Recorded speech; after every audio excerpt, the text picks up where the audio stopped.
Welcome back to Religious Stories for Sleep, where we explore the past so you can peacefully escape the present. Tonight, we're venturing behind the stone walls of medieval convents, those bastions of piety, obedience, and spectacularly uncomfortable undergarments. If you've ever thought modern life is too demanding, too noisy, too full of obligations, well, tonight, you'll discover what real commitment looks like. We're talking about women who woke up at 2 a.m. by choice, who considered silence a luxury, who found spiritual fulfillment in environments that would make a modern minimalist weep with despair. So settle into your comfortable bed. Yes, the one with the mattress, and the pillow, and the temperature control, and prepare to feel extraordinarily grateful for absolutely everything you have.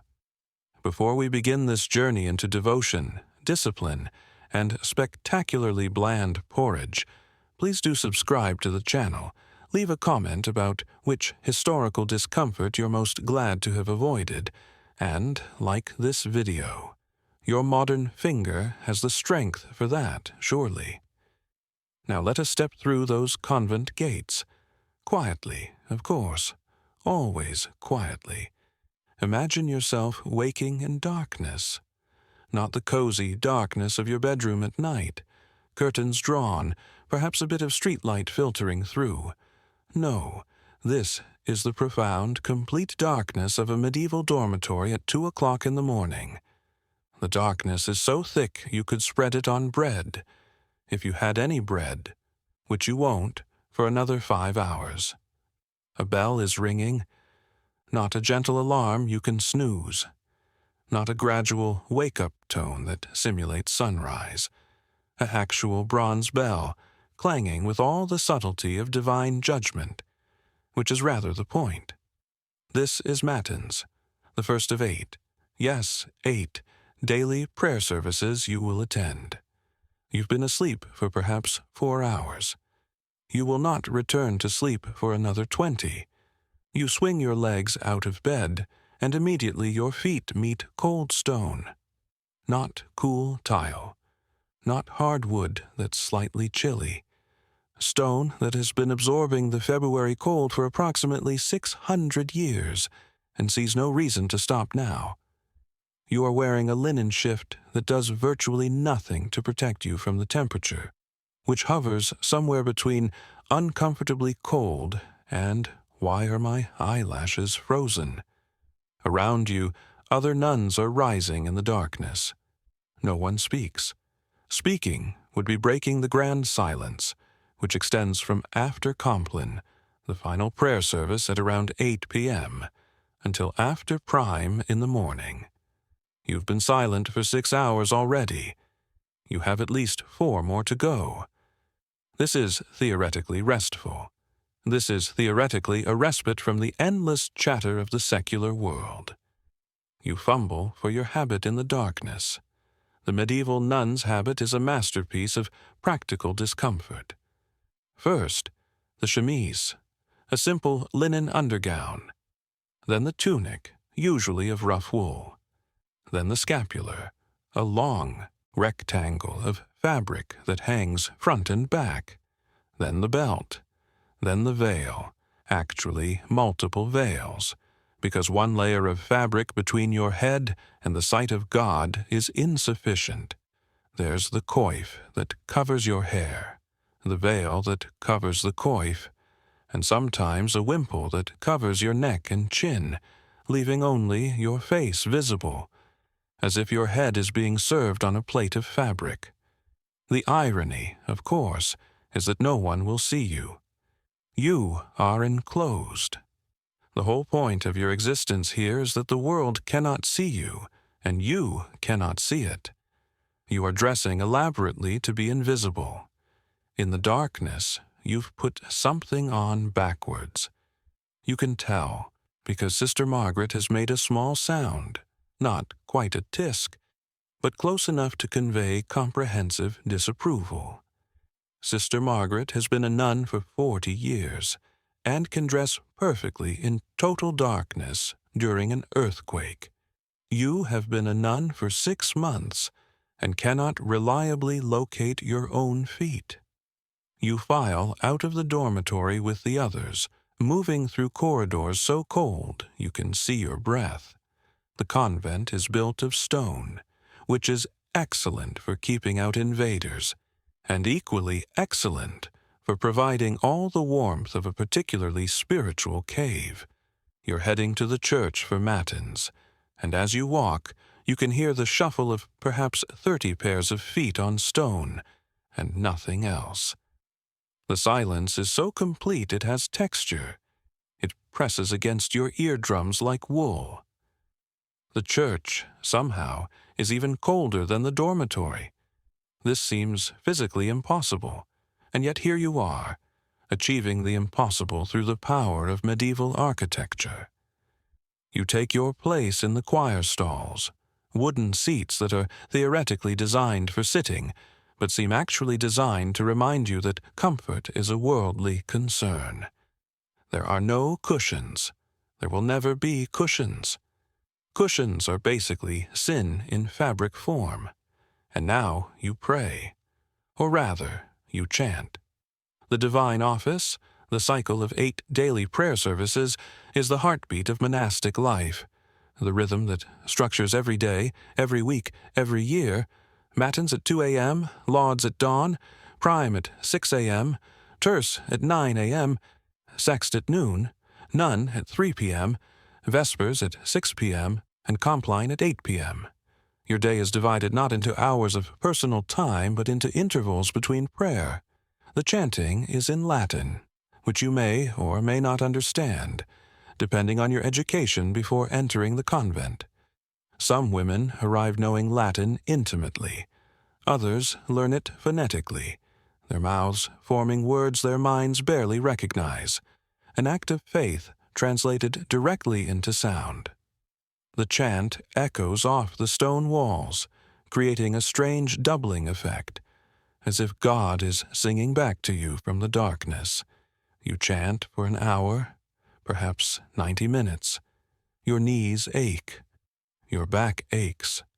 The cold has worked its way into your bones with the patient determination of something that has eternity to achieve its goals. And here's the magnificent absurdity of your situation. This is the highlight of your day. This is what you came here for. This connection to the divine through repetition, through discipline, through the systematic elimination of personal comfort. Matins ends. You file back to the dormitory in continued silence. You do not go back to bed. That would be absurd. Instead, you wait in the darkness for lauds, which will begin at dawn. You might sit. You might kneel.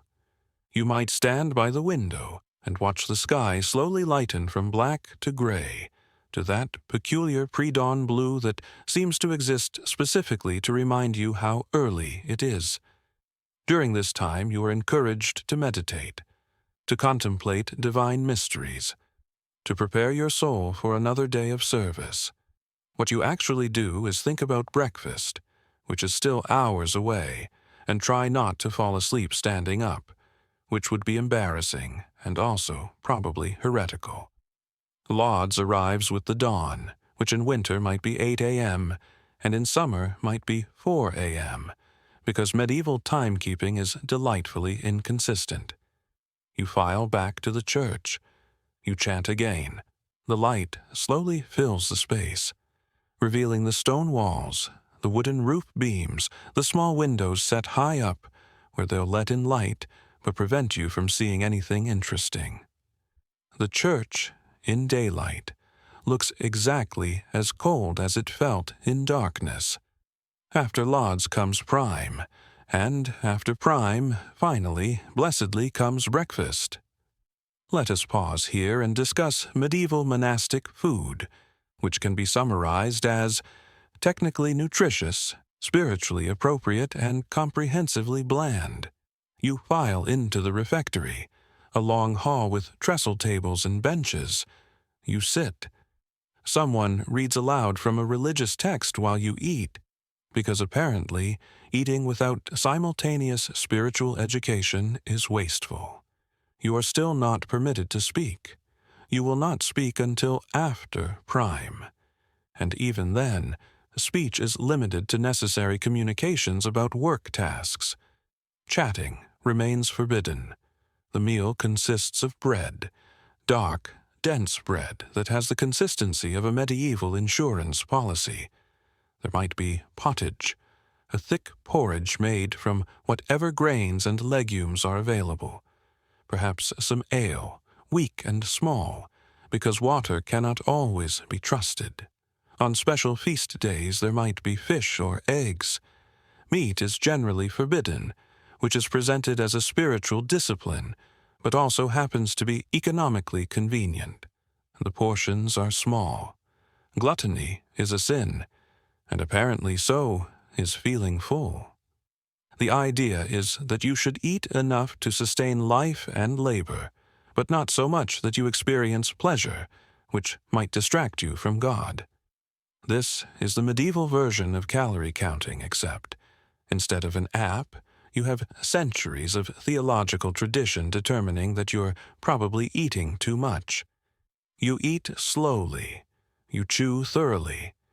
You contemplate the bread's texture, its weight in your hand, the way it requires genuine jaw, strength to consume. You think about the labor that went into growing the grain, grinding it, baking it.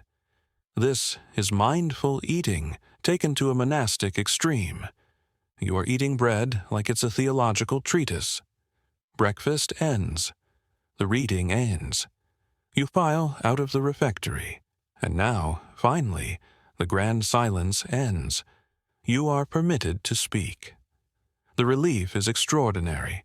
Your voice, when you first use it, sounds strange in your own ears, as if you've forgotten what language is. But here's the catch. You're only permitted to speak about necessary matters. Work assignments, practical concerns, questions about tasks. You cannot gossip. That's specifically forbidden. You cannot complain. That's lacking in proper humility. You cannot discuss anything secular or worldly. You certainly cannot laugh loudly or tell jokes or in any way suggest that existence might be occasionally amusing. Imagine spending your entire day with 30 women and being forbidden from discussing anything interesting.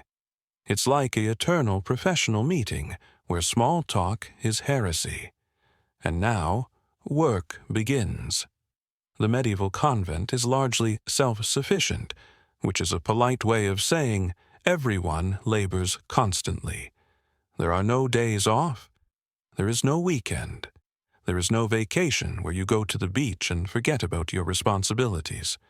There is only work, prayer, and more work, punctuated occasionally by more prayer.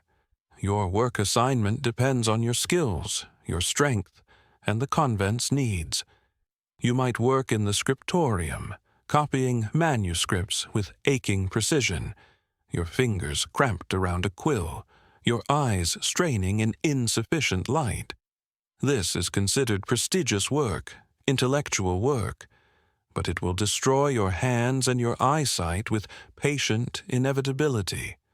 Or you might work in the garden, growing the vegetables and herbs that will feed the community. This is physical labor in all weather, the kind of work that makes your back scream and your hands crack and bleed. Medieval gardening has none of the romance of modern gardening. There are no ergonomic tools. There is no greenhouse for when it's cold. There is you, the earth, and the absolute necessity of growing food or starving. You might work in the kitchen, which involves tending fires, carrying water, preparing that gloriously bland food for 30 or 40 or 50 women. Medieval cooking is labor-intensive in ways that would make a modern chef weep. Everything is from scratch, because there is no other option. The scratch is very scratchy indeed. Or you might work in the infirmary, caring for sick and elderly nuns. This is holy work, compassionate work, and also frequently disgusting work, because medieval medicine is essentially guesswork wrapped in prayer, and diseases are as mysterious as they are deadly. Some nuns do laundry, scrubbing habits and linens in cold water with primitive soap. Some repair clothing, their needles flashing in candlelight. Some manage the convents, accounts, if they're educated and trusted. Some brew the ale, which at least provides the minor satisfaction of creating something people enjoy, or at least tolerate. The work continues until terce at 9 a.m., when you stop for another prayer service. 90 minutes of labor, then prayer. Then back to work until sext at noon. Then work until none at 3 p.m. The day is structured around these interruptions, these regular returns to the church, the choir stalls, the chanting. Modern people often imagine medieval monastics as spending their days in peaceful contemplation, perhaps strolling through gardens while thinking beautiful thoughts. The reality is far more strenuous. You are working physically for hours each day. Your hands are always occupied. Your body is always in motion. The contemplation happens during the work, or during the prayer services, or during the brief moments before sleep. There are no designated meditation hours where you sit peacefully and ponder existence. At noon, there is dinner, the main meal of the day. You file into the refectory again. Someone reads again. You eat again, more bread, more pottage, perhaps some vegetables from the garden, perhaps some fish on a feast day. The portions are larger than breakfast, but still fundamentally inadequate by modern standards. You are always slightly hungry. This is considered spiritually beneficial. Apparently, God prefers his brides a bit peckish. After dinner, work resumes. Your afternoon tasks might be the same as morning or different depending on need. Perhaps there's an apple harvest and everyone is mobilized. Perhaps there's a roof that needs repairing, and every able-bodied nun is carrying materials. Perhaps someone is ill and others must cover her duties. The work is whatever needs doing, and what needs doing is always considerable. At 3 p.m. you stop for none, back to the church, back to the choir stalls, back to chanting. Your knees have given up sending pain signals and moved directly to numb resignation. You chant, you pray, you contemplate divine mysteries while your stomach quietly reminds you that dinner was 4 hours ago, and supper is still hours away. Work continues until vespers at 6 p.m. This evening, prayer service is longer, more elaborate. The light is fading outside. Candles are lit inside. The church fills with a golden glow that would be beautiful if you weren't so exhausted that beauty feels like an abstract concept from a past life. After vespers comes supper, which is lighter than dinner. Perhaps bread and ale, perhaps some fruit if it's the season, perhaps some cheese if you're lucky. You eat in silence again. Someone reads again. You've heard this particular text 17 times this month and could probably recite it yourself, which is rather the point. Repetition embedding knowledge into your bones. After supper, there is compline, the final prayer service of the day. This is the gentlest service, the quietest. The day is ending. Soon you will sleep. The Hauid chants are softer. There is a blessing, and then, mercifully, you are released to the dormitory. You remove your habit in the darkness. You've become more skilled at this.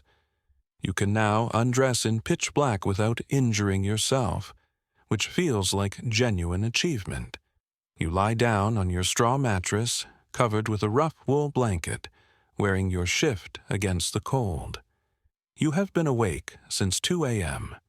It is now approximately 8:30 p.m. You have attended 8 prayer services. You have worked for perhaps 8 or 9 hours.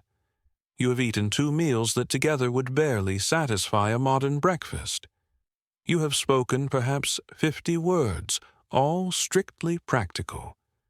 You have been cold the entire time, and tomorrow you will do this again, and the day after that, and the day after that, for the rest of your life. This is what you chose. This is your path to salvation. This is somehow considered the blessed life, the life of spiritual fulfillment, the existence closest to heaven while still on earth. The truly magnificent irony is that many medieval women genuinely wanted this life. Convents were refuges for women who didn't want to marry, who wanted education, who wanted some control over their existence. In a world where women's options were essentially marry who your father chooses or join a convent, the convent offered something radical, a community of women living and working together, answering to an abbess rather than a husband, pursuing intellectual and spiritual rather than domestic goals. Was it comfortable? Absolutely not. Was it easy? Not even slightly. But it was, in its own peculiar way, a choice. A life shaped by rules you understood rather than subject to the whims of men you didn't choose. As you lie in the darkness, waiting for sleep, you can hear the breathing of other nuns in the dormitory. Sister Margaret, who can dress in earthquakes. Sister Agnes, who sings like an angel and burns porridge with impressive consistency. Sister Beatrice, who arrived last month and cries quietly sometimes when she thinks no one can hear. In 6 hours, the bell will ring again.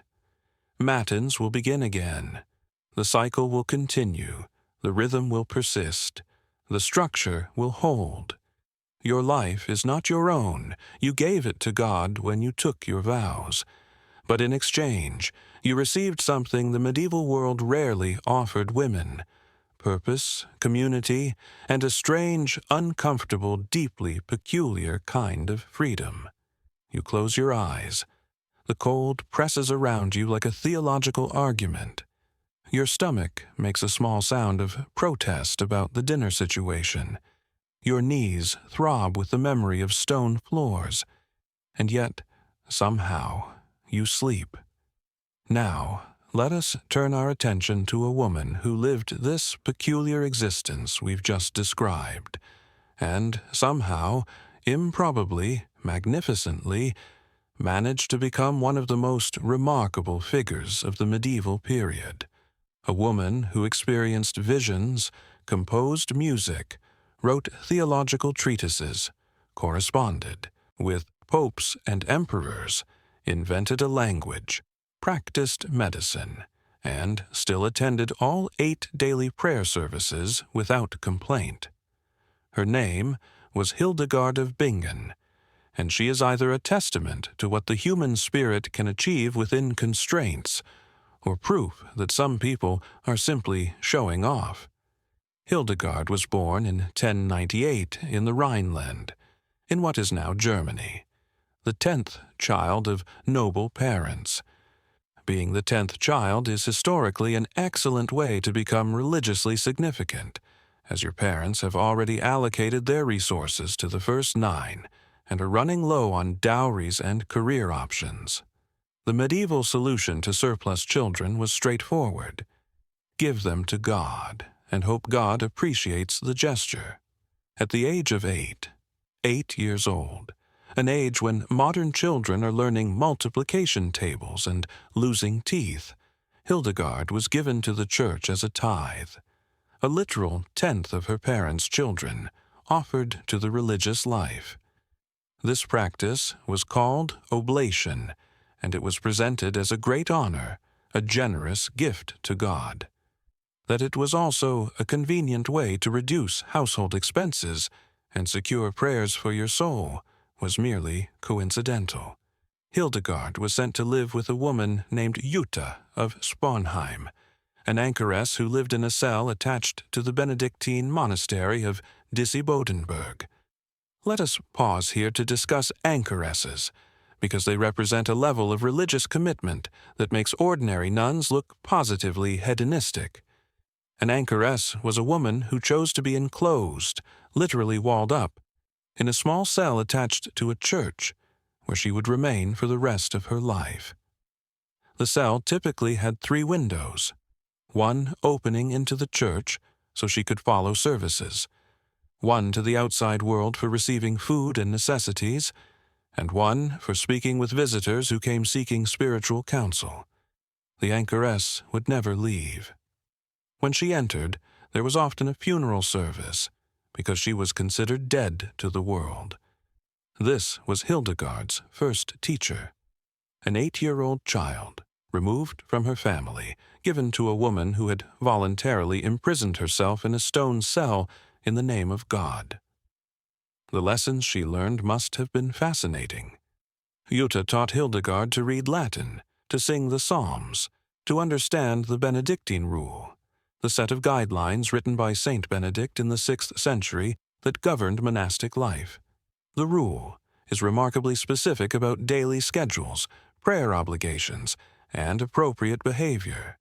It is essentially an instruction manual for living in community, while suppressing every natural human impulse toward spontaneity or personal preference. Hildegard learned it thoroughly. She absorbed the structure, the rhythm, the relentless order of monastic existence. And here's what's extraordinary. She never seemed to resent it. In all her later writings, she never once suggested that being given to the church at 8 years old was traumatic or unfair. She simply accepted it as the shape her life would take, and then proceeded to expand that shape into something unprecedented. Other women joined Jutta in her anchorage, and gradually a small community formed, too large for a single cell, so they became a proper convent attached to the monastery. Hildegard was part of this community, living by the Benedictine rule, attending the 8 daily offices, working, praying, and experiencing something she would later call her visions. The visions began when Hildegard was a child, possibly as young as 3 years old. She saw, she later explained, a great light in which appeared images, symbols, and divine revelations. These were not dreams or trances. She remained fully conscious and aware of her surroundings. Rather, it was as if another layer of reality had been revealed to her, visible alongside the ordinary world. For most of her life, Hildegard told almost no one about these visions. This is remarkable restraint. Imagine experiencing mystical revelations from God and keeping quiet about it for 40 years. But Hildegard understood something crucial. Medieval women who claimed divine visions were either venerated as saints or condemned as heretics, and the difference often came down to politics, timing, and whether powerful men found you useful or threatening. So she said nothing. She attended matins at 2 a.m., she chanted the offices. She worked in the garden and the scriptorium. She learned herbal medicine from Jutta. She copied manuscripts and studied music and lived the ordered, structured, relentlessly disciplined life of a Benedictine nun. When Jutta died in 1136, Hildegard was elected magistra, the head of the women's community. She was 38 years old and had spent 30 years living in enclosure. She knew nothing of the world beyond the monastery walls, and yet she was now responsible for leading a community of women in their spiritual development and practical survival. She continued keeping silent about her visions. She continued following the rule. The rhythm persisted. Prayer, work, prayer, work, prayer, sleep, prayer. The structure held, and then, in 1141, everything changed. Hildegard was 43 years old when she experienced a vision so powerful she could no longer remain silent. She later described it as a fiery light of great brilliance, that flooded her soul, and within that light she understood the meaning of Scriptures, Psalms, and Gospels. She was commanded, she insisted, by God Himself, to write down what she saw. The irony here is exquisite. For 40 years, Hildegard had maintained perfect obedience to the male authority of the Church. She had followed every rule, attended every service, submitted to every requirement. And now, God was apparently telling her to step outside that structure and claim authority for herself. The very system that had enclosed her was being used to justify her breaking free. But Hildegard didn't immediately start writing. That would be too simple. Instead, she became physically ill, so ill she was bedridden. Only when she finally began recording her visions did her health return. This is either a remarkable psychosomatic response or God being extremely passive-aggressive about the importance of following divine instructions. Either way, Hildegard got the message. She began writing what would become her first major work, Civius, Know the Ways of the Lord. It's a theological text describing 26 visions she had experienced, complete with interpretations and intricate symbolic imagery. It covers creation, salvation, the Church, and the end times. It's ambitious, complex, and absolutely not the sort of thing medieval women were encouraged to produce. Hildegard knew this was dangerous. A woman claiming divine authority was treading on exceptionally thin ice. So she did something clever. She wrote to Bernard of Clairvaux, the most influential churchman in Europe, and asked for his approval. This is the medieval equivalent of getting a celebrity endorsement before launching your controversial product. Bernard remarkably supported her. He brought her visions to the attention of Pope Eugenius III, who read portions of Civius and officially approved Hildegard to continue writing. Suddenly, Hildegard had papal permission to record divine revelations. She had threaded the nearly impossible needle of claiming prophetic authority while remaining within church approval. And she did all this while still attending all 8 daily prayer services, while still following the Benedictine rule, while still living in the cold stone buildings, eating the bland food, maintaining the silence. The structure never broke. She simply expanded within it until it could barely contain her. Around 1147, Hildegard had another vision, this one instructing her to leave Disibodenberg, and found a new convent on the Rupertsberg, near Bingen. The monks at Disibodenberg were not pleased. Hildegard's community had become prestigious, attracting noble women and their dowries. Letting her leave meant losing revenue and status. Hildegard's response to their resistance was to become mysteriously, dramatically ill again. She remained bedridden until the monks agreed to let her go. Then she recovered immediately and began planning her new monastery. This is either divine intervention or Hildegard understanding medieval power dynamics with crystalline clarity. Possibly both. She moved to Rupertsberg with about 20 nuns and began building a new convent from nothing. She designed the buildings herself, not just their spiritual organization, but their practical architecture. She insisted on having piped water, which was extraordinarily advanced for the 12th century. She wanted her nuns to have running water in their convent because apparently even God's brides shouldn't have to carry water buckets up medieval staircases more than absolutely necessary. The new convent followed the Benedictine rule strictly. 8 daily offices, communal meals in silence, work assignments, the grand silence from Compline to Prime, all the structure Hildegard had known since she was 8 years old. But within that structure, she created something unusual. She required her nuns to be educated, to read Latin fluently, to understand theology, She created a community of intellectual women in an age that generally preferred women to be decorative or invisible, and she continued writing. After Civius came Liber Vitae Meritorum, the Book of Life's Merits, and then Liber Divinorum Operum, the Book of Divine Works. These are not brief devotional texts.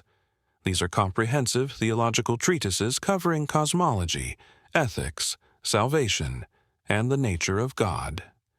She was essentially writing systematic theology while also running a convent, attending 8 prayer services daily, and corresponding with half of Europe.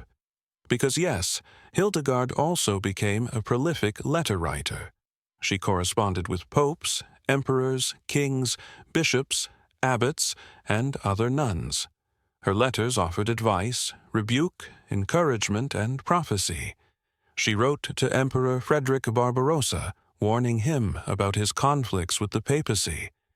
She wrote to Pope Anastasius IV, criticizing church corruption. She had the audacity to tell the most powerful men in Europe that they were wrong and should repent, and they listened. This is perhaps the most remarkable part.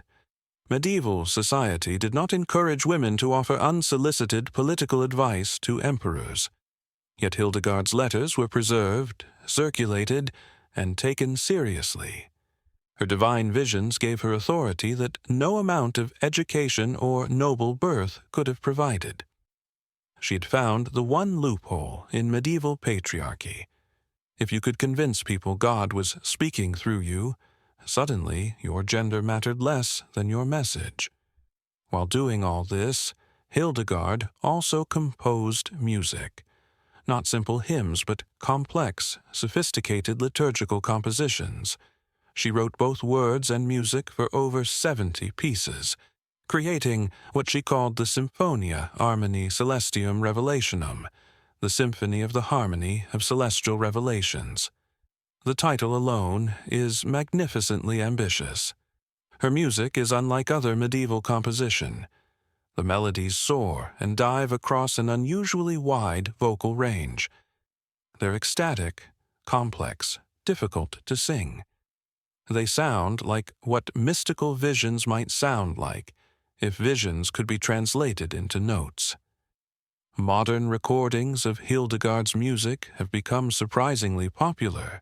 There's something haunting about hearing compositions from a woman who died in 1179, sung in the same stone churches where they were first performed. She wrote about medicine and natural history in texts called Physica and Causae et Curae. These are practical works discussing the medicinal properties of plants, stones, and animals. Some of her remedies are sensible herbal treatments still used today. Others are magnificently bizarre medieval medicine. She suggested that eating lion's heart would cure fever, which is theoretically possible if you define cure very broadly, and don't think too hard about where one acquires lion hearts in 12th century Germany. She invented a language, an actual constructed language called lingua ignota, the unknown language, complete with its own alphabet. She created over 1,000 words, writing them down with their German equivalents. Why did she do this? No one knows for certain. Perhaps for encoding secret communications. Perhaps as a mystical language for communicating divine concepts. Perhaps because she was Hildegard of Bingen, and inventing languages was apparently just another Tuesday for her. She went on preaching tours. This is almost scandalous. Women were not permitted to preach in medieval churches. But Hildegard would travel to monasteries and cathedrals and address the monks and clergy, speaking about reform, righteousness, and the visions God had given her. She did this in her 60s and 70s, traveling by boat and on foot through the Rhineland, arriving at each location, preaching, and then returning to her convent in time for the next office. The rhythm never broke, no matter what else she was doing, writing, composing, corresponding, preaching, administering a convent, counseling visitors, treating the ill. She attended all 8 daily prayer services, matins at 2 a.m., lauds at dawn, prime, terce, sext, nun, vespers, compline. The structure held. It always held. In 1165, she founded a second convent at Eibingen, across the Rhine from Rupertsberg. She was 67 years old and apparently felt one convent wasn't sufficient. She traveled between the two, overseeing both communities, ensuring both maintained the Benedictine rule properly. Even her expansions were orderly. Her later years involved conflict. She clashed with the Disibodenberg monks over property rights, argued with clergy about theological interpretations, and, at age 81, faced an interdict from church authorities. Someone excommunicated from the church had been buried in her convent's cemetery, and the local priests ordered her to exhume the body. Hildegard refused. She insisted the man had reconciled with the church before death and deserved Christian burial. The priests placed her convent under interdict, meaning no services could be held, no sacraments administered. For a woman who had attended 8 daily offices for 73 years, this was devastating. The rhythm was broken by external force, not by her choice. She was forbidden to chant, forbidden to receive communion, forbidden to hear the liturgy that had structured her entire existence. She wrote a furious letter to the prelates explaining why they were wrong. She argued theology, canon law, and the importance of music in worship. She was 81 years old and had exactly 0 patience left for what she considered their small-minded, bureaucratic foolishness. Eventually, the interdict was lifted shortly before her death. The rhythm was restored. Hildegard died on September 17, 1179, at the age of 81. She died in her convent, surrounded by her nuns, having lived within the Benedictine rule for 73 years. She was never officially canonized during the medieval period. The process began several times but was never completed. Yet she was immediately venerated as a saint, her feast day celebrated, her tomb becoming a pilgrimage site. In 2012, Pope Benedict XVI finally officially recognized her as a saint and declared her a doctor of the Church, one of only 4 women to hold that title, reserved for those whose theological writings are considered particularly valuable. It only took 833 years.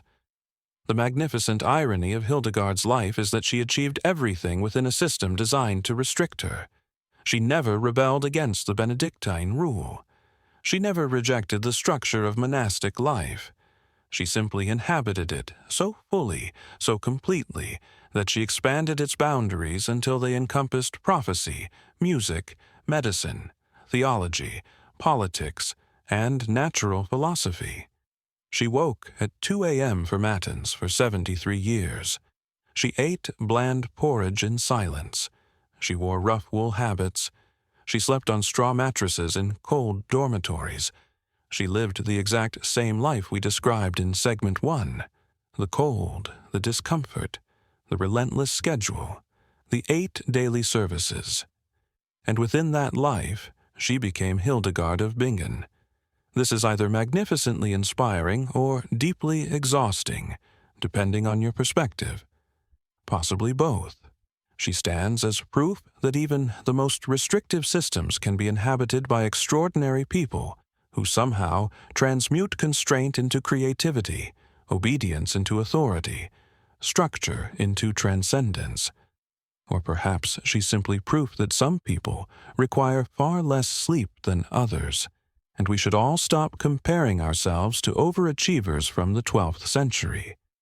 Either way, as you lie in your comfortable bed, with your central heating and your lack of 2 a.m. prayer obligations, you might spare a thought for Hildegard. For the woman who lived within rules so strict they would break most people, and somehow use them to build something that lasted 8 centuries, and counting. The bells rang.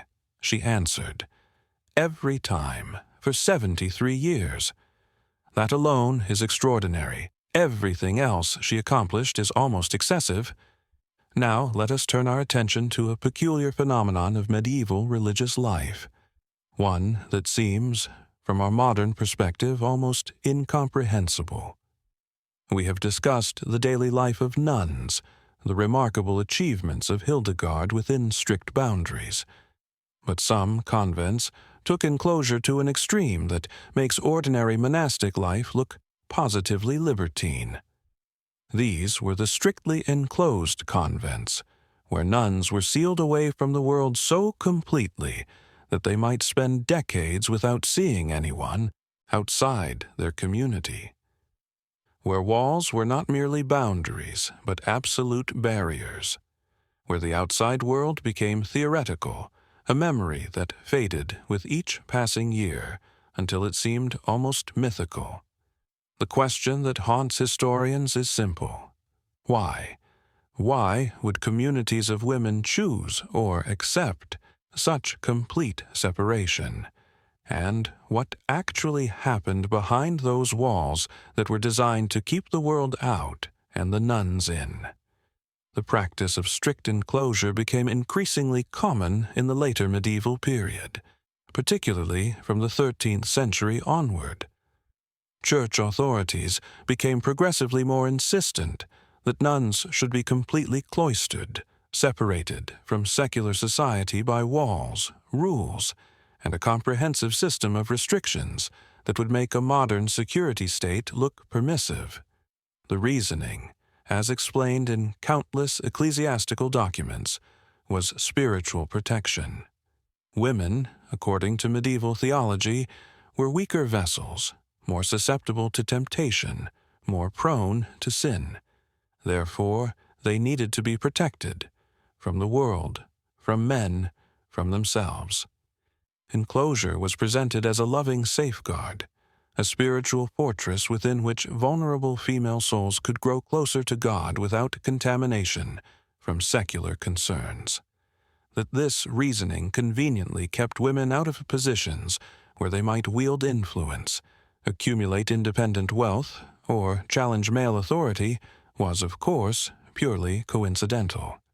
The papal bull Periculoso, issued by Pope Boniface VIII in 1298, made strict enclosure mandatory for all nuns. The document's very name is revealing. Periculoso means in a dangerous situation. The dangerous situation, apparently, was nuns having any contact whatsoever with the outside world. The bull required that all nuns remain within their convent walls perpetually, that they receive visitors only in designated parlors with witnesses present, that they never, under any circumstances, leave except in cases of dire emergency like fire or structural collapse. The irony is that many convents had previously enjoyed considerable freedom. Nuns had managed properties, conducted business, traveled to their community's holdings, interacted with local populations. Periculoso attempted to end all of this, to transform every convent into an enclosed space where women would be perpetually supervised, perpetually contained. Many convents resisted. The historical records are full of bishops complaining that nuns refuse to maintain proper enclosure, that they insist on leaving to conduct business, that they receive visitors too freely, that they're altogether too interested in the world beyond their walls. These complaints are delightful because they reveal that medieval nuns were not necessarily the compliant, obedient figures church authorities wished them to be. But some convents embraced strict enclosure entirely, and these communities leave behind records that are simultaneously fascinating and unsettling. Glimpses into lives lived almost entirely within stone walls, where the passage of years was marked only by the changing faces of the community and the slow accumulation of memories that no outsider would ever share. Consider the poor Clares, followers of Saint Clare of Assisi, who established some of the most strictly enclosed communities in medieval Europe. Their rule required absolute poverty and absolute enclosure. They owned nothing individually and nothing communally beyond what was necessary for survival. They never left their convents. They saw outsiders only through grilles, metal lattices that allowed conversation, but prevented physical contact or even clear visibility. When a woman entered a Poor Clare convent, there was often a ceremony that resembled a funeral. She would lie on the floor while a funeral pall was draped over her. Prayers for the dead would be recited. The symbolism was explicit. She was dying to the world. Her old life was ending. The person she had been was gone, and what remained was a bride of Christ, enclosed forever. After the ceremony, she would pass through a door that would close behind her. That door might not open again for decades. Some nuns never left their convents from the day they entered until the day they died. 40 years, 50 years, 60 years within the same walls, walking the same corridors, seeing the same faces, living by the same rhythm. What was it like? The historical records offer tantalizing glimpses but never quite answer satisfactorily. We have account books showing what enclosed convents purchased: food, fabric for habits, candle wax, firewood, paper and ink for the scriptorium. These ledgers are meticulously kept, recording every expenditure with the precision of people who have nothing but time to devote to accuracy. Reading them is like examining archaeological evidence of daily life. You can deduce the rhythms of the year from increased firewood purchases in winter, understand feast days from occasional purchases of special foods, trace epidemics from sudden increases in medical supplies. We have letters written by nuns to family members outside, though these were often read by abbesses before being sent, ensuring nothing inappropriate was shared. The letters are formal, careful, filled with reassurances about spiritual contentment and requests for prayers. Only occasionally does something more personal slip through: a mention of missing a sister's wedding, a brief reference to difficulties with winter cold, a carefully worded request for warmer stockings. We have visitation reports, documents created when bishops or their representatives inspected convents to ensure proper observance of rules. These reports are gold mines of information, though they must be read carefully, as they're primarily focused on what's wrong rather than what's functioning properly. Bishops don't generally write lengthy reports about how everything is perfectly fine. From these sources, we learn that strict enclosure created a strange temporal effect. Cut off from the outside world's changes, enclosed convents developed their own internal chronology. They marked time by the cycles of the liturgical year, by the succession of abbesses, by the deaths of community members who had been present since anyone could remember. A nun who entered at age 15 and lived to 70 might spend 55 years within the same walls. The world outside would change dramatically in that time. Political boundaries would shift. Kings would rise and fall. Wars would be fought. Plagues might sweep through populations. But inside the convent, the rhythm remained constant. Matins at 2 a.m., lauds at dawn, the same prayers, the same chants, the same routine that had structured life for generations. This created communities with remarkable institutional memory.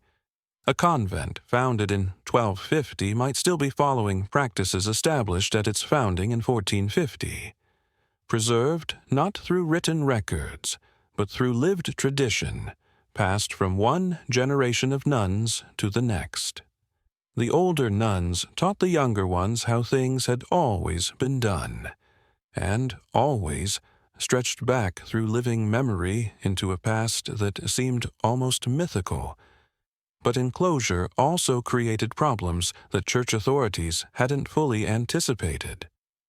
When you seal a community away from the world, you also seal away all the social mechanisms that regulate behavior in normal society.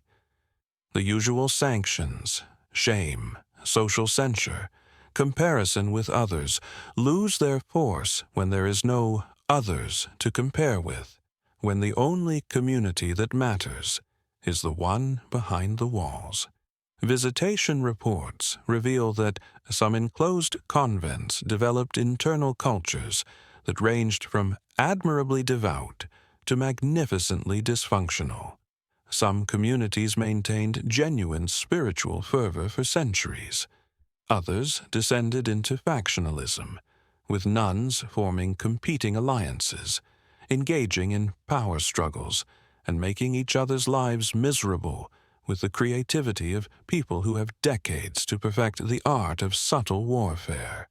One 14th century visitation report describes a convent where the nuns had divided into two hostile factions that refused to speak to each other except during required religious services. They maintained this Cold War for over a decade, creating an atmosphere so toxic that new novices would leave within months rather than choose a side. The bishop's attempts to reconcile them failed repeatedly. When you've spent 20 years cultivating a grudge in an environment with no escape and nothing to distract you, it apparently becomes quite dear to you. Another report describes a convent where the abbess had become tyrannical, distributing food unequally, assigning the worst work to nuns she disliked, and maintaining her authority through fear. The nuns were too frightened to complain officially because they would have to continue living with her afterward, possibly for decades. Only when an elderly nun was literally dying did she finally report the situation to the visiting bishop, figuring she had nothing left to lose.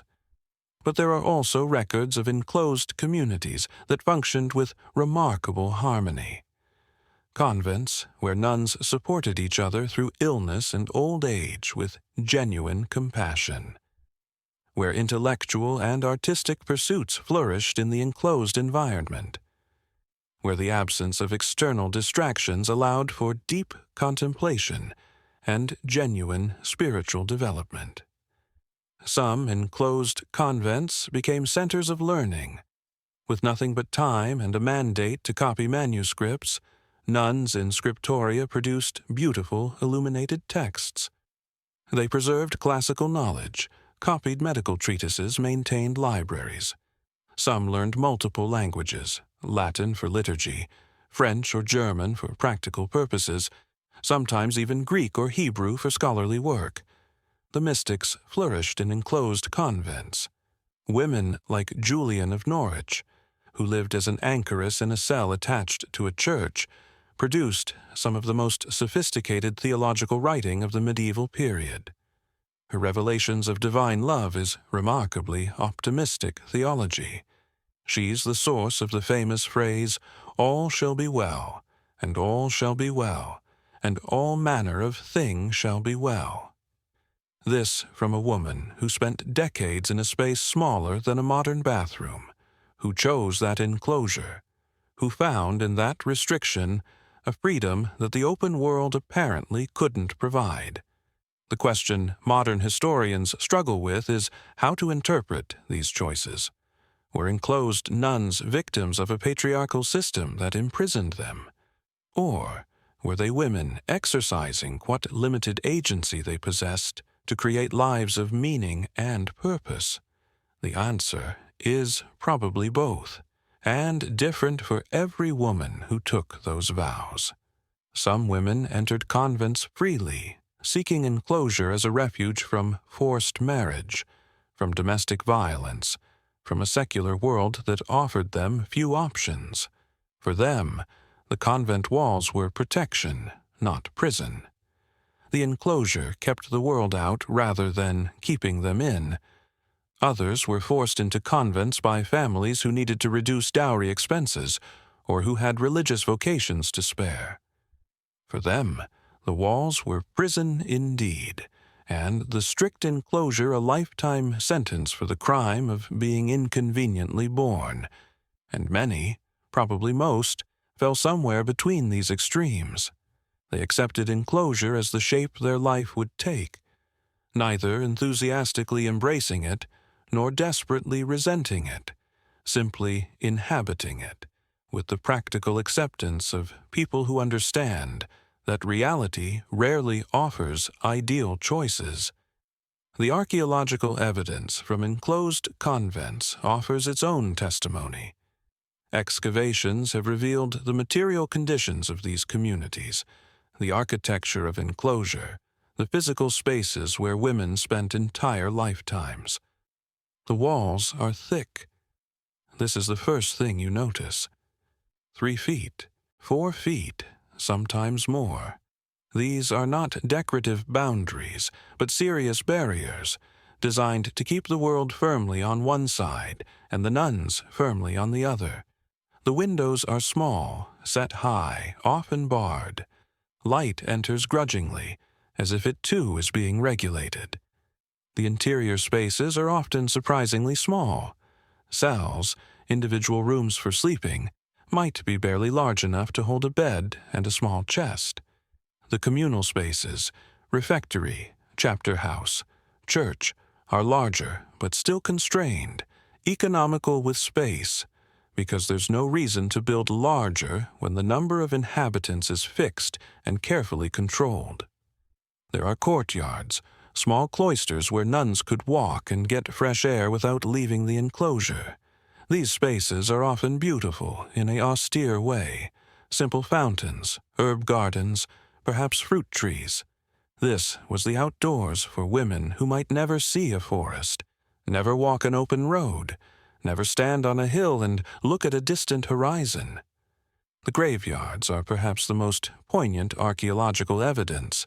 Small cemeteries within the enclosure, where generations of nuns are buried. A woman who entered at 15 and died at 70 would be buried among the women she had lived with for 55 years. The community that had been her entire world would lay her to rest within the same walls that had contained her entire adult life.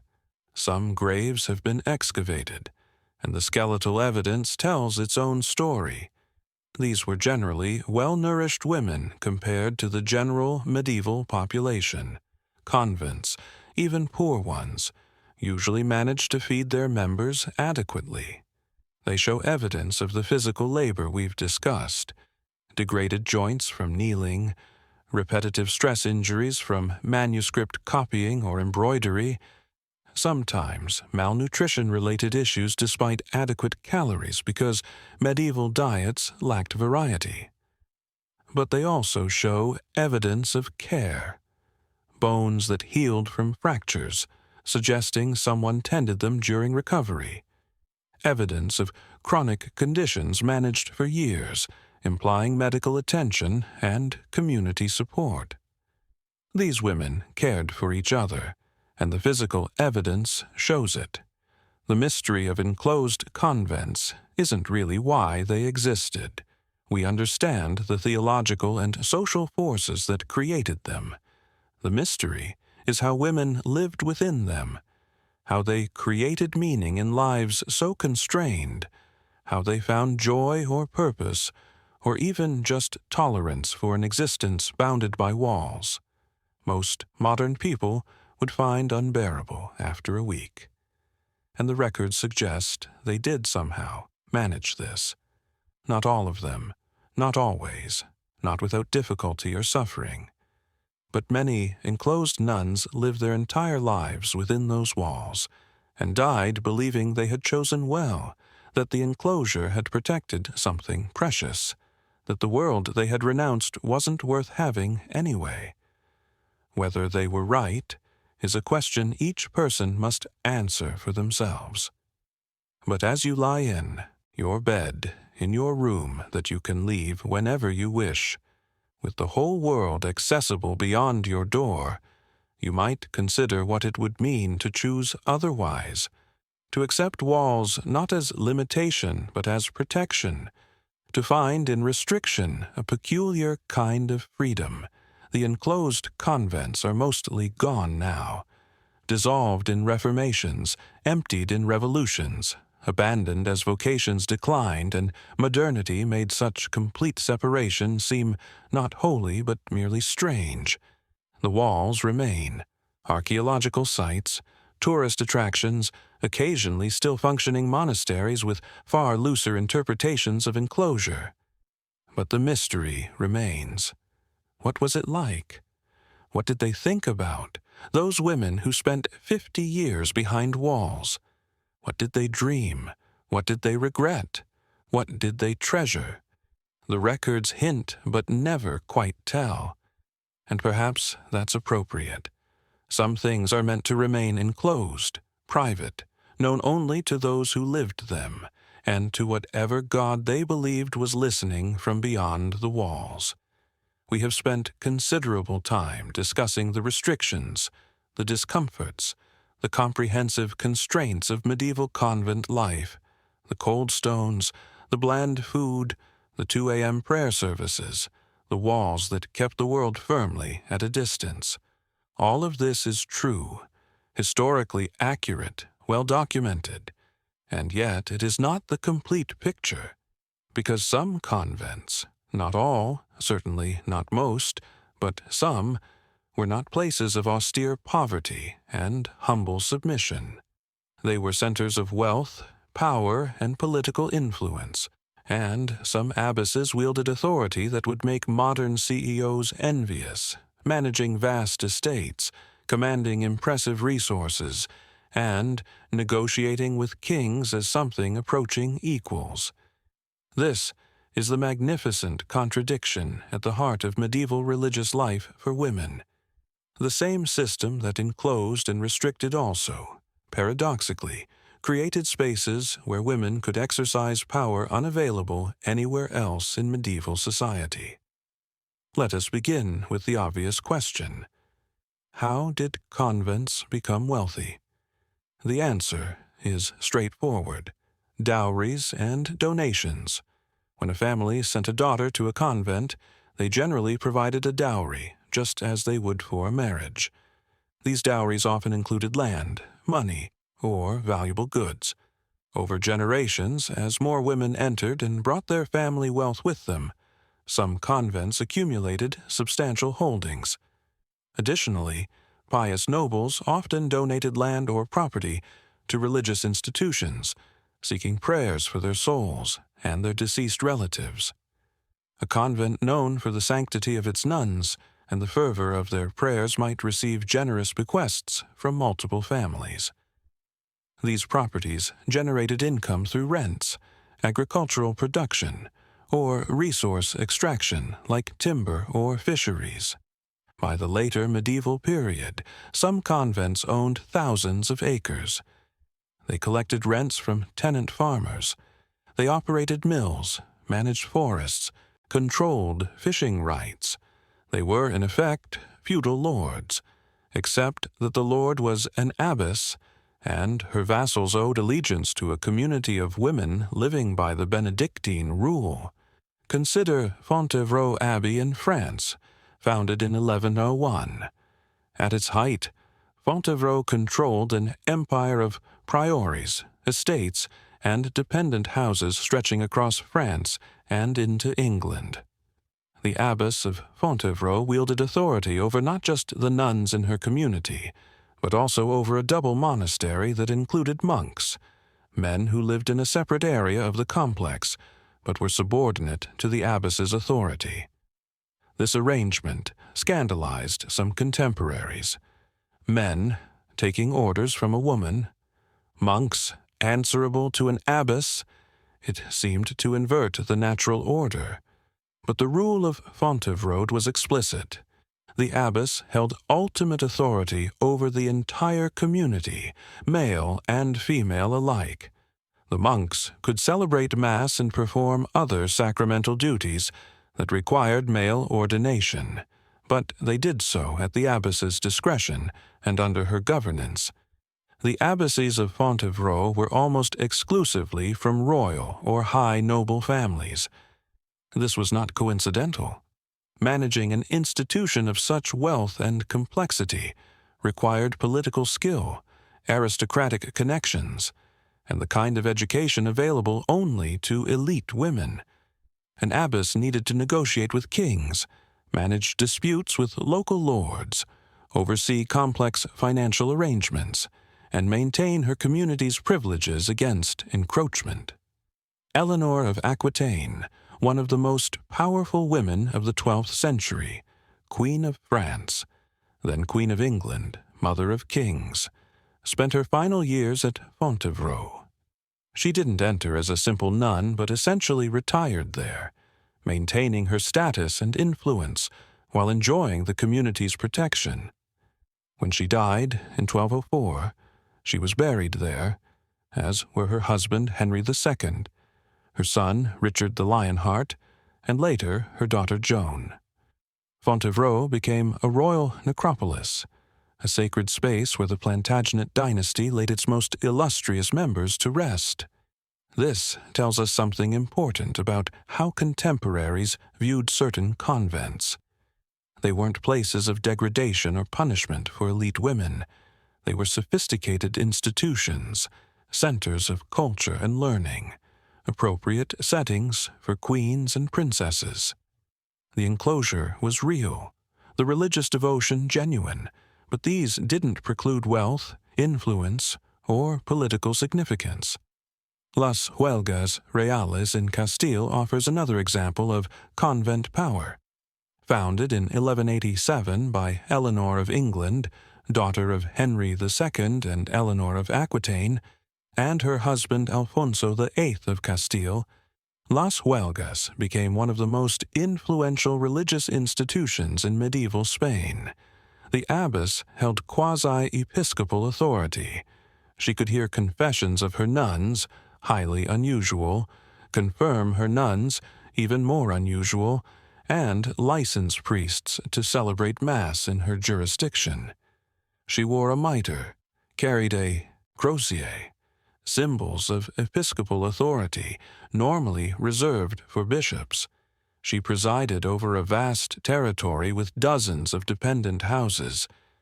She answered directly to the Pope, bypassing the local bishop's authority entirely.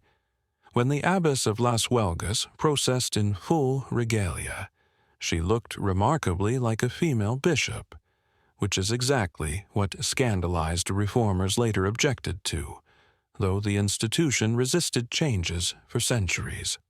The wealth of these convents was staggering by medieval standards. Inventories from wealthy convents list gold and silver chalices, elaborate vestments embroidered with precious metals, jeweled reliquaries containing the remains of saints, extensive libraries, and lands generating thousands of pounds in annual income. The church might have been cold and the prayer schedule demanding, but some nuns dined from silver plates and slept in individual cells with fireplaces, luxuries beyond the reach of most medieval people. This created a rather awkward tension with the ideal of religious poverty. The Benedictine rule emphasizes humility, simplicity, and communal ownership rather than individual wealth. Yet here were convents with treasure rooms and property portfolios. The solution, theologically, was that the community owned nothing individually, but held property collectively for the greater glory of God and the proper celebration of divine worship. The elaborate vestments weren't personal luxury, but necessary dignity for honoring God. The silver chalices weren't vanity, but appropriate vessels for the consecrated wine that became Christ's blood. This reasoning satisfied most people, or at least satisfied people with the power to object. But it created obvious disparities. A wealthy convent might have 40 nuns, each with her own cell, adequate food, and the resources to pursue intellectual or artistic endeavors. A poor convent might have 40 nuns crowded into a shared dormitory, eating thin porridge, with barely enough firewood for winter and no library to speak of. Both communities followed the same rule, attended the same offices, professed the same vows, but their daily experiences were radically different. It's rather like how modern people all theoretically follow the same laws, but the experience of poverty versus wealth creates entirely different lived realities within that same legal framework. The position of abbess in a wealthy convent was a plum appointment, and families competed fiercely to secure it for their daughters. An abbess held office for life, wielding considerable authority and managing substantial resources. For a noble family, having a daughter as abbess was almost as valuable as having a son as bishop. She represented the family's interests, could provide positions for other family members within the convent, and offered a respectable refuge for unmarried female relatives. This meant that selection of abbesses often involved politics more than piety. The nuns theoretically elected their abbess, but election could be heavily influenced by external pressures. A king might indicate his preference. A powerful local family might campaign for their candidate. The Pope might intervene in disputed elections. What was supposed to be a spiritual discernment process often resembled a political campaign, complete with factions, negotiations, and occasional accusations of irregularity. Once installed, a powerful abbess operated much like any feudal lord. She held court, hearing disputes among her tenants. She managed her estates, appointing stewards and overseers. She negotiated with other lords about boundaries, water rights, or grazing privileges. She attended councils and assemblies where landholders gathered to discuss regional concerns. She dealt with royal officials about taxes and obligations. All of this required leaving the enclosure, which created another theological contradiction. Strict enclosure was supposed to be mandatory, yet an abbess needed to manage her properties, attend important assemblies, represent her community's interests. The solution was to declare abbesses exempt from some enclosure requirements due to administrative necessity. They could leave when required for business, though they were supposed to do so modestly, with appropriate companions, and return as quickly as possible. Some abbesses interpreted administrative necessity quite broadly. Records show abbesses traveling extensively, staying at their community's various properties for extended periods, and conducting business that might have been delegated to male stewards. They were, one suspects, not entirely heartbroken about these obligations that required them to leave the convent and experience something of the wider world. The power of wealthy abbesses extended into surprising areas. Some had the right to mint coins bearing their image, a right usually reserved for sovereigns. The abbess of Quedlinburg in Germany held the title of Princess of the Holy Roman Empire and had a vote in certain imperial assemblies. The abbess of Conversano in Italy had temporal jurisdiction over her town and surrounding territory, essentially functioning as a feudal lord with the power to appoint officials and judge legal cases. These were not symbolic positions. These abbesses exercised real power, made consequential decisions, and shaped political outcomes. They were players in the medieval power structure, not despite being religious women, but precisely because their position as abbesses gave them authority that would have been unavailable to them as secular noblewomen. The irony is exquisite. The same medieval church that insisted women were intellectually and morally weaker than men that required women to be enclosed and supervised, that forbade women from preaching or holding priestly authority, simultaneously created institutional structures where women could wield considerable power. An abbess might govern hundreds of people, manage vast properties, and correspond with popes and kings as a recognized authority, all while theoretically living in humble submission to God and His Church. This contradiction wasn't lost on contemporaries. Reformers periodically objected to powerful abbesses, arguing they had strayed from proper humility and simplicity. The Council of Trent in the 16th century attempted to strip abbesses of their quasi-episcopal powers and enforce stricter enclosure. But these reforms were often resisted or implemented only partially, because powerful families wanted to preserve these positions for their daughters.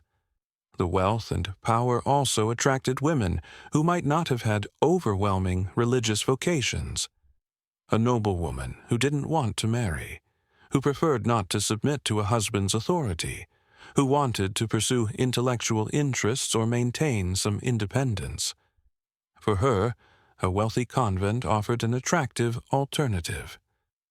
She could enter with a generous dowry, live in relative comfort, possibly pursue scholarly or artistic interests, and might even become abbess and wield significant authority.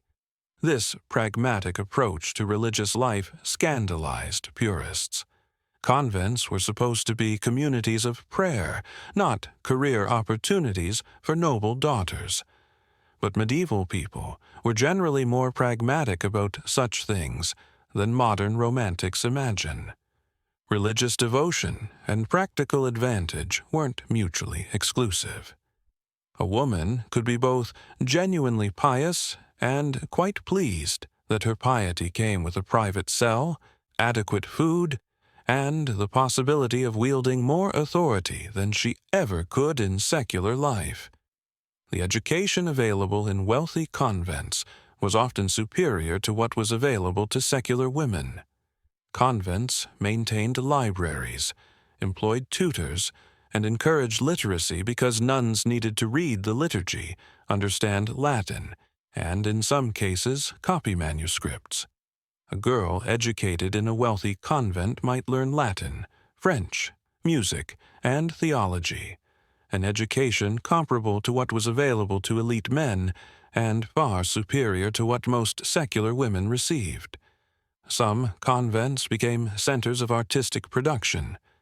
Nuns created elaborate illuminated manuscripts, embroidered vestments and altar cloths with astonishing skill, composed music and poetry. The work was ostensibly for God's glory, but it was also work that required education, talent, resources, and time, luxuries not available to most medieval women. Consider the embroidery produced by English convents in the 13th and 14th centuries, known as opus Anglicanum, English work. These were liturgical vestments embroidered with silk and gold thread, depicting biblical scenes and saints with extraordinary artistry. They were so highly valued that examples were exported across Europe, gifted to popes, and treasured by cathedrals. The women who created them were skilled artisans, though their names are largely lost to history, credited only as by the nuns of, rather than as individual artists. This artistic production generated income for convents, which created another irony. The nuns who had renounced the world and its material concerns were producing luxury goods for wealthy patrons. They weren't personally profiting. The income went to the community. But they were nonetheless engaged in what was essentially high-end commercial production. Poverty, apparently, was compatible with running what amounted to a medieval luxury goods atelier. The contrast between wealthy and poor convents became increasingly stark in the later medieval period. A wealthy convent might have extensive properties, a beautiful church, adequate provisions, and opportunities for intellectual pursuits. A poor convent might struggle to feed its nuns, maintain its buildings, or provide adequate firewood for winter. Both followed the same rule, but the lived experience was entirely different. Poor convents sometimes became desperate for resources. They might accept dowries so small that they couldn't actually support the woman who entered. They might take in more nuns than their resources could sustain, hoping donations would eventually follow. They might rent out parts of their buildings or take in secular boarders, wealthy women who paid to live in the convent without taking vows, enjoying the security and community while avoiding permanent commitment. These arrangements scandalized reformers, who saw them as degradations of monastic purity, but they were often necessary for institutional survival. A convent that refused compromise might simply cease to exist, its buildings falling into ruin, its community dispersing. Pragmatism demanded flexibility, even if that flexibility contradicted the theoretical purity of the monastic ideal. By the late medieval period, the reputation of some wealthy convents had become problematic. Critics accused them of being retirement homes for noble daughters rather than communities of prayer, of prioritizing comfort over spirituality, of allowing nuns to maintain essentially aristocratic lifestyles within religious walls. Some accusations were exaggerated or motivated by misogyny. Men were allowed far more latitude in their religious communities without similar criticism. But some convents had indeed drifted far from the ideals of poverty and humility. The Protestant Reformation brought this world to an end in much of Northern Europe. Reformers viewed convents as corrupt institutions, and monasteries and convents were dissolved, their properties confiscated, their communities dispersed. In Catholic regions, the Counter-Reformation attempted to enforce stricter observance, reimpose enclosure, and eliminate the political power of abbesses.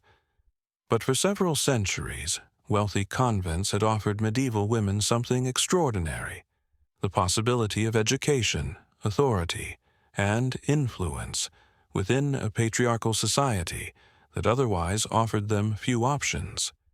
An abbess of a wealthy convent wielded more real power than almost any secular woman could hope to achieve. She managed estates, commanded resources, corresponded with the powerful, and made consequential decisions.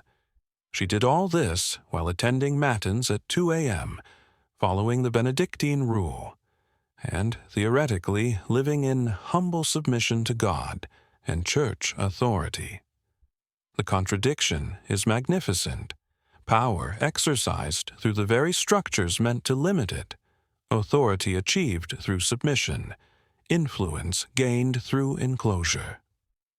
As you lie in your comfortable bed, in a world where women can theoretically achieve authority through countless paths, you might consider these abbesses who found power in the most unlikely place, who turned restrictions into opportunities, who used the language of piety to claim authority, who managed to be both genuinely religious and remarkably pragmatic about leveraging their positions.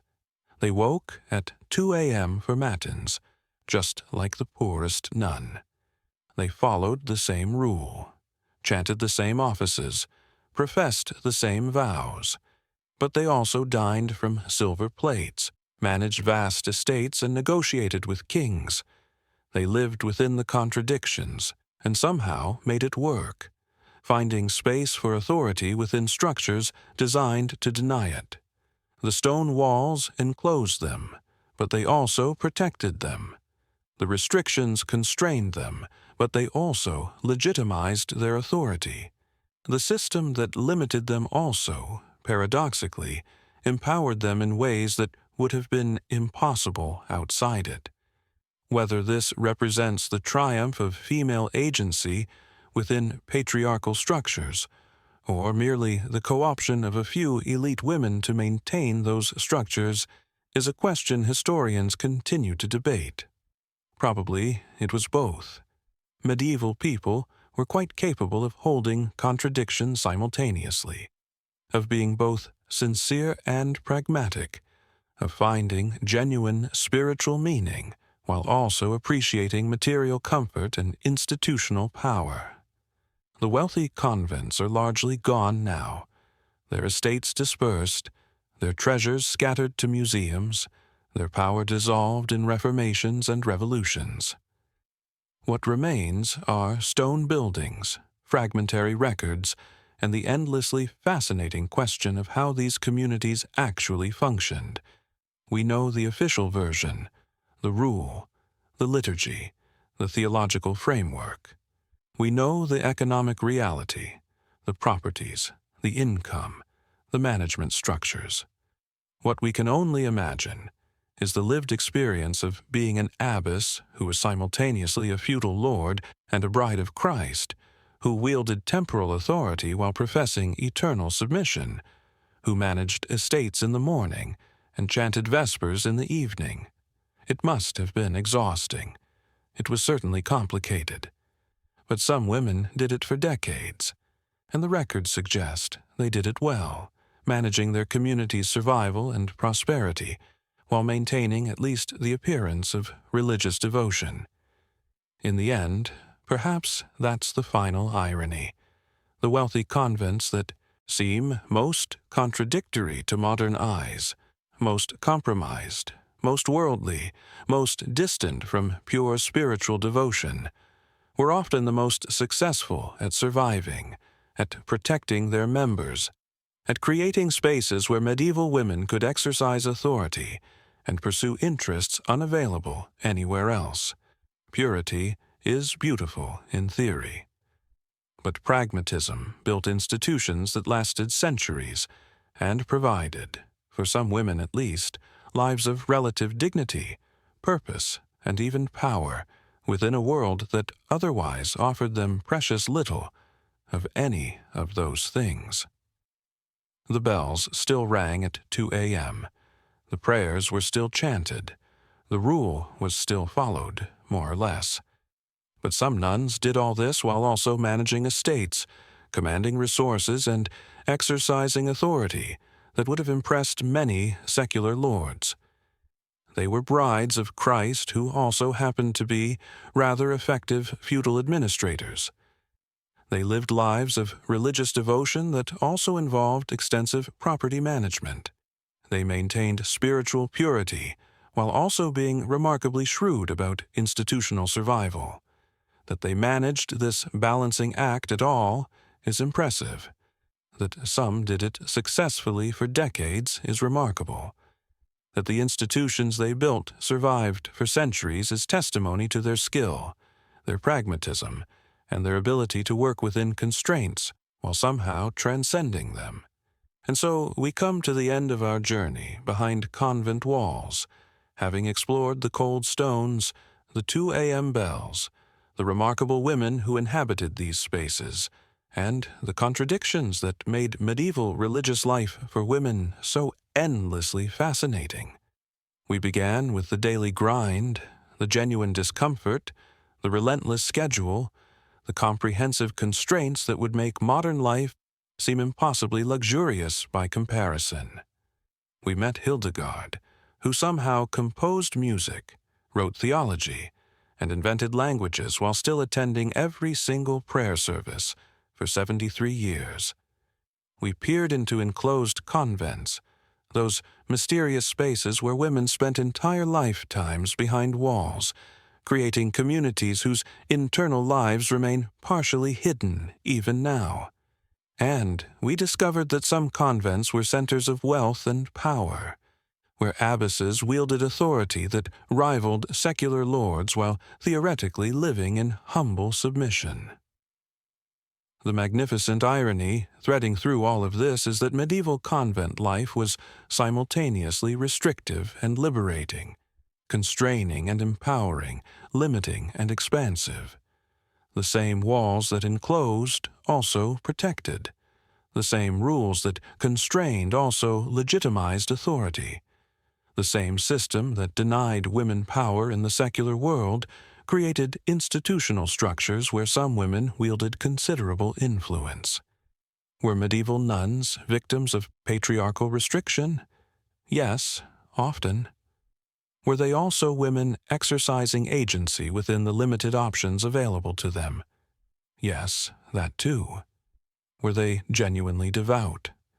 Many were. Were they also pragmatic about leveraging their positions? Frequently. Medieval people, like all people, were complicated, capable of holding contradictions, of being simultaneously sincere and strategic. As you settle deeper into your comfortable bed, with your central heating and your lack of 2 a.m. obligations, with your freedom to leave whenever you wish and speak to whomever you choose, you might feel grateful for modernity's gifts. You wouldn't last a day as a medieval nun, and that's perfectly fine. Most modern people wouldn't. The cold alone would defeat us, never mind the porridge.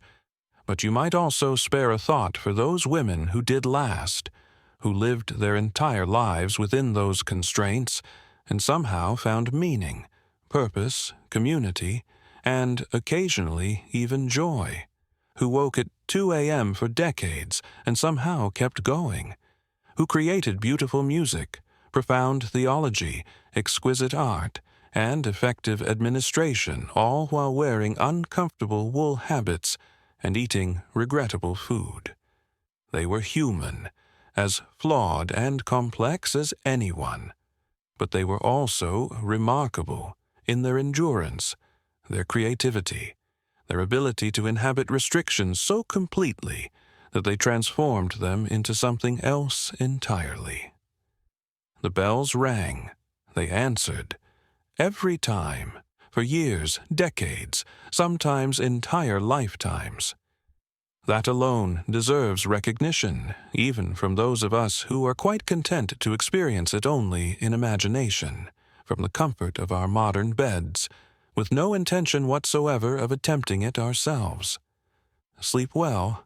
The only bell you need answer tonight is your alarm clock, and that's still blissfully hours away,